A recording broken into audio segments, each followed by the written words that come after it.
What would drive a woman to sleep above her husband's decomposing corpse for 3 weeks?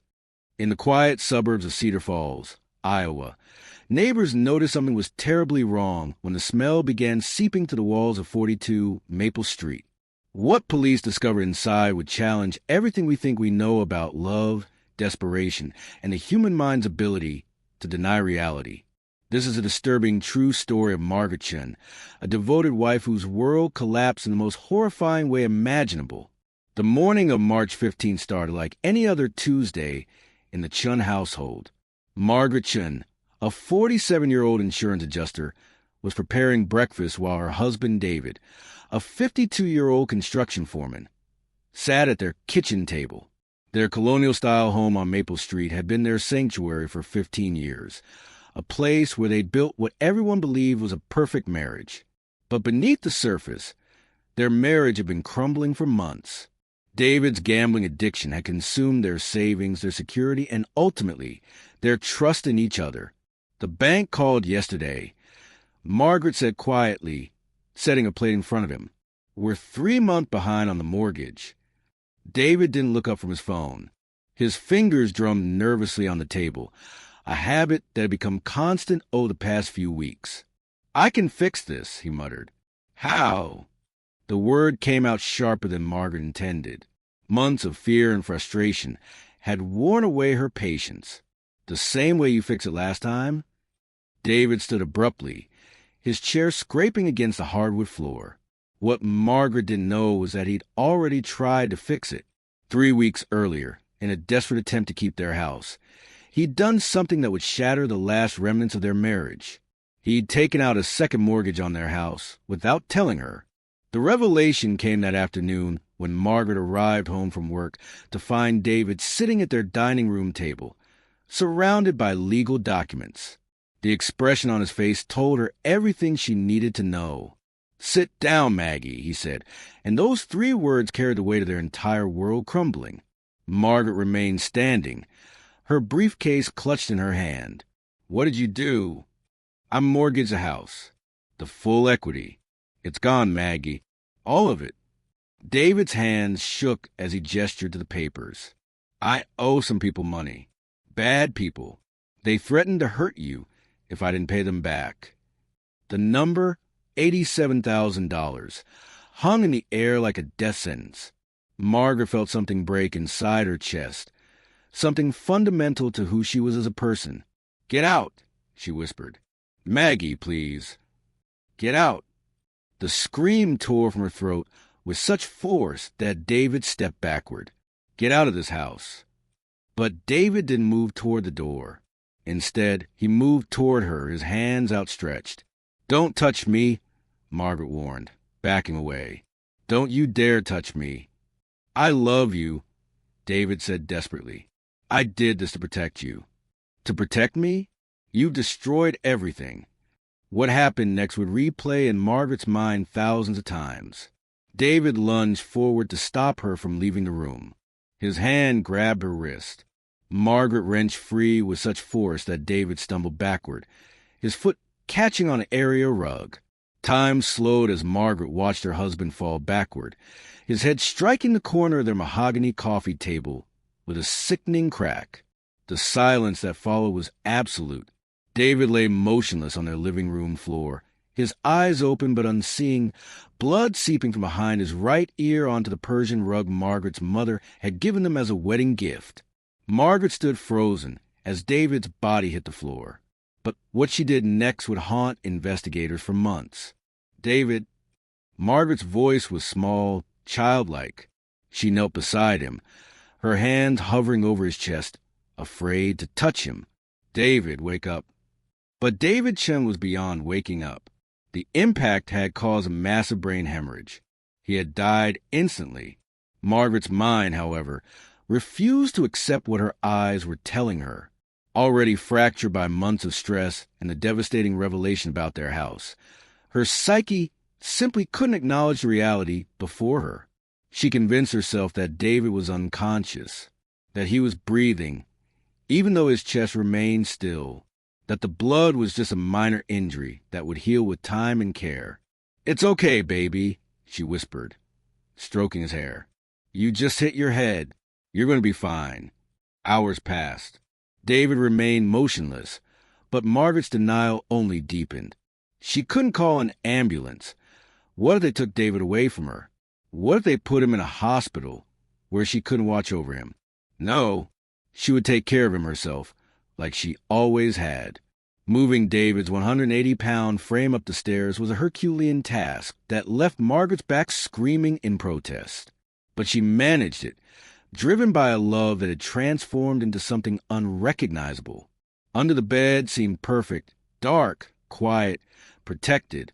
She arranged pillows around him, covered it with their spare blankets, and even placed a glass of water nearby in case he woke up thirsty. "There," she said, breathing heavily. "Now you can rest properly." The first week passed in a routine that felt almost normal. Margaret would wake each morning, check on David, and head to work. When colleagues asked about David's absence, she had a ready explanation: the flu, a particularly nasty strain keeping him bedridden. She even bought chicken soup each evening, heating it up and setting the bowl on the nightstand. "I brought your favorite," she would say, settling into the chair she'd moved into the bedroom. Mrs. Patterson's recipe. Margaret's sister Sarah called frequently from Chicago, expressing concern about David's prolonged illness. "Maybe you should take him to the hospital," Sarah suggested. "He's getting better," Margaret insisted. "He just needs rest." You know how stubborn he is about hospitals. But by the end of the first week, even Margaret's powerful denial couldn't completely shield her from the changes occurring in their bedroom. The smell, at first subtle, began to grow stronger. Margaret bought air fresheners, dozens of them. She plugged them into every outlet. Burned candles constantly, creating a cloying artificial sweetness that made her eyes water.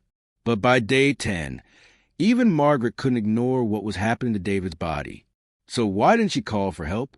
What do you think is really happening so far? Share your theories in the comments. The answer lay in Margaret's childhood. Her father had abandoned the family when she was 7, simply walking out one morning and never returning. Her mother died in a car accident when Margaret was 19, leaving her completely alone in the world. Everyone Margaret had ever loved had left her. Everyone except David. David had been different. David had stayed through her mother's death, through her depression, through the early struggles of their marriage.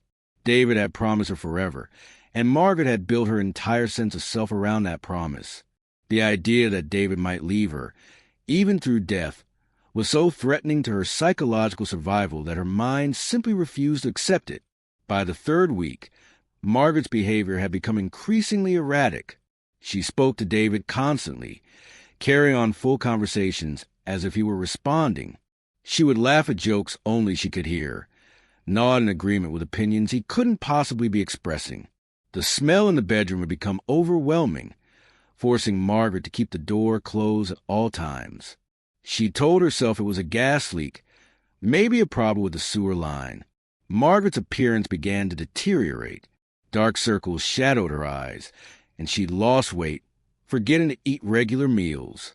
At work, colleagues noticed she made mistakes that seemed impossible for someone with her experience. "Is everything all right at home?" her supervisor asked. "Everything's fine," Margaret replied. "David's feeling much better. He might even return to work soon." But deep in some protected corner of her mind, beneath the layers of denial and delusion, Margaret knew the truth, and that knowledge terrified her so completely that her entire psyche worked to suppress it. Then came the call that would change everything.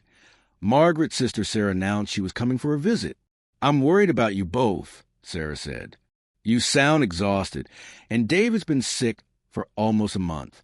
I'm driving down from Chicago this weekend." Margaret felt panic rise in her throat. Sarah couldn't come here. Sarah couldn't see David like this.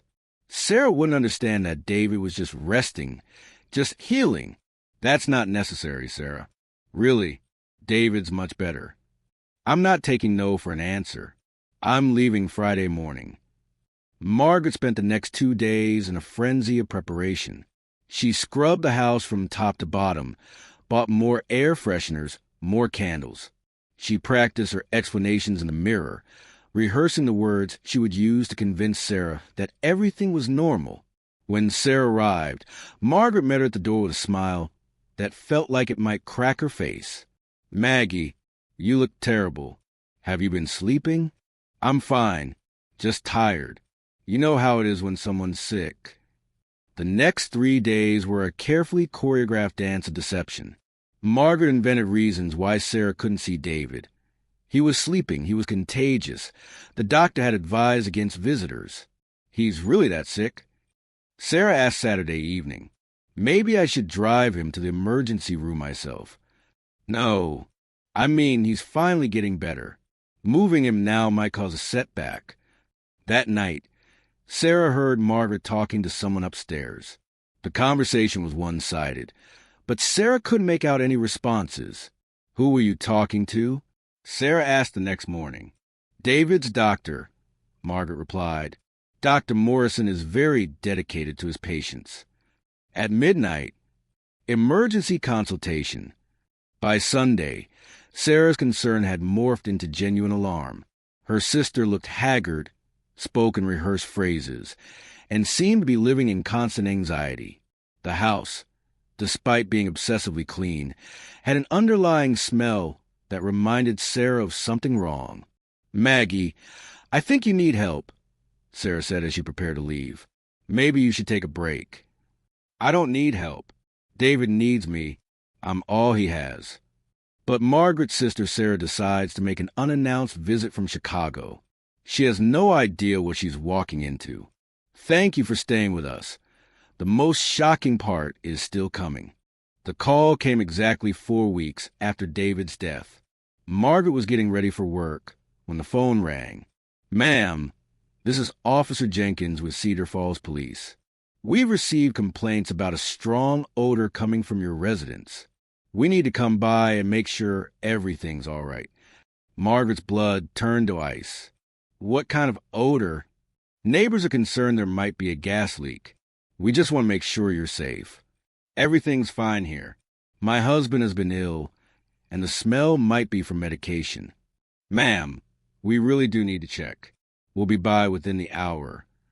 When the police knocked 45 minutes later, Margaret answered with a smile that didn't reach her eyes. "Officers, thank you for coming. I'm sure this is just a misunderstanding." Officer Jenkins, a 20-year veteran, had responded to hundreds of wellness checks. The woman standing before him triggered every instinct he developed about when something was terribly wrong. "Mrs. Chen, we need to come in and identify the source of the odor." Margaret stepped aside reluctantly, watching as the officers entered her meticulously clean home. They moved through the rooms, their expressions growing increasingly concerned as the smell intensified. "Ma'am, where's your husband right now?" "He's upstairs resting. He's been very ill. I prefer not to disturb him." "We need to see him, Mrs. Chan." "I don't think that's necessary." "Ma'am, we need to see your husband. Now." Margaret led them upstairs on trembling legs. At the bedroom door, she hesitated. "He's sleeping. Please don't wake him." When Officer Jenkins pushed open the bedroom door, the wave of putrid air that hit them made both officers step backward, covering their noses. The room was a tableau of death and delusion. Dozens of air fresheners, burned-down candles covering every surface, and windows sealed shut. The smell was overwhelming, the unmistakable odor of advanced decomposition. "Mrs. Chun, where is your husband?" Margaret stood in the doorway, confusion and panic flooding her face. "He's right there. He's sleeping." Officer Jenkins knelt down and lifted the bed skirt. What he saw underneath would haunt him for the rest of his career. David Chen's body lay wrapped in blankets, surrounded by pillows and personal items, in advanced stages of decomposition. His skin had taken on a greenish hue, his features swollen beyond recognition. A glass of water sat nearby, exactly where Margaret had placed it 4 weeks earlier. "Oh, God!" the younger officer whispered. Margaret watched in confusion as Officer Jenkins stood up, his face pale and shaking. David's right there. He's just sleeping. I've been taking care of him. When police knocked on Margaret's door, they expected to find a simple maintenance issue. They had no idea they were about to uncover one of the most disturbing cases in the county's history. If you're still here, get ready. The final truth will change everything you thought you knew. Mrs. Chen, Officer Jenkins said as gently as he could manage, "Your husband is dead. He's been dead for some time." The words hit Margaret like a physical blow. She staggered backward, shaking her head violently. "No, that's not right. He's just sleeping. He had an accident, but he's been getting better. I've been taking care of him." Her voice trailed off as the reality she'd been denying for 4 weeks finally crashed down around her. David wasn't sleeping. David wasn't sick. David was dead.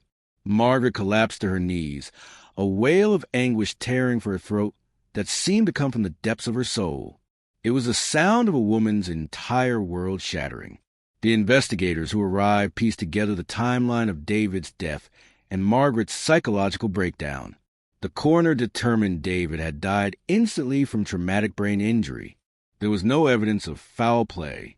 What they found was a woman so psychologically fragmented that she had created an elaborate fantasy to avoid facing reality. For 23 days, Margaret had lived with David's decomposing body, speaking to it, caring for it, maintaining the fiction that he was simply ill. The most disturbing discovery came during Margaret's psychiatric evaluation. Hidden in her purse, investigators found a notebook filled with elaborate plans for David's recovery. She'd researched physical therapy techniques, planned nutritious meals, and even mapped out his return to work schedule. Day 12. David seems more peaceful today. The new pillow arrangement is helping. When he wakes up, we'll need to discuss forgiveness. Day 18. Sarah visited, but I protected David's rest. Family doesn't understand the healing process. Day 23. The smell is getting stronger, but I read this can happen when the body fights infection. David is strong. 23 entries documenting Margaret's descent into a fantasy so elaborate it had become more real to her than reality itself. Dr. Patricia Hoffman, the forensic psychologist assigned to the case, explained, "Margaret didn't just deny her husband's death. She created an entire alternative timeline where his death had never occurred. Her brain literally rewrote reality to protect her from a truth she couldn't psychologically survive." Margaret was found not competent to stand trial and committed to psychiatric treatment. Even after months of therapy, she struggled to accept that David was truly gone, sometimes speaking as if he was simply away on a business trip. The house on Maple Street stood empty for over a year. Despite extensive cleaning, no one wanted to live where Margaret Chen had carried conversations with her dead husband's body. Eventually, it was torn down. The case became a landmark study in forensic psychology, but for those who lived through it, the neighbors, the police officers, the sister who had unknowingly visited a house of death, it remained a haunting reminder of how thin the line between love and madness could be. Perhaps the most chilling aspect wasn't what Margaret did, but how effectively she'd hidden it. For nearly a month, she maintained the appearance of a devoted wife caring for her sick husband, while living with his corpse decomposing beneath their bed. The investigation revealed Margaret had continued cashing David's paychecks, paying bills, buying groceries, maintaining their household as if nothing had changed. To the outside world, the Chens were simply dealing with a health crisis. But inside 42 Maple Street, Margaret Chen had been living in a nightmare of her own creation, sustained by a delusion so powerful that it became more real than death itself. The case file contained one final detail that investigators found almost too horrible to document. In Margaret's last notebook entry, written the morning of the police visit, she had written, "Day 24. David smiled at me today. I know he did. Soon, very soon, he'll be ready to come downstairs for breakfast." This haunting case raises disturbing questions about the lengths someone will go to avoid facing unbearable reality. Margaret Chen's story isn't just about death. It's about the terrifying power of denial and the human mind's ability to create its own twisted version of truth when reality becomes too painful to accept. What did you think of Margaret's actions? Could you understand her psychological state, or do you believe something more sinister was happening? The line between love and madness proved far thinner than anyone could have imagined. Share your thoughts in the comments below. We read every single one. If this case fascinated you, make sure to subscribe and hit the notification bell for more disturbing true stories that will keep you awake at night. Don't miss our next video, where we explore another case of ordinary people driven to extraordinary extremes by circumstances beyond their control. The Margaret Chen case serves as a chilling reminder that the human psyche, when pushed beyond its limits, can create realities so convincing that they become indistinguishable from truth. In the end, Margaret's greatest tragedy wasn't just losing her husband, but losing herself in a world where love and delusion became so intertwined that she could no longer tell the difference between caring for the living and clinging to the dead. And don't miss our next video. Subscribe to the channel and enter the placelet and follow other stories so intriguing and frightening like this. Click on the screen to watch it now.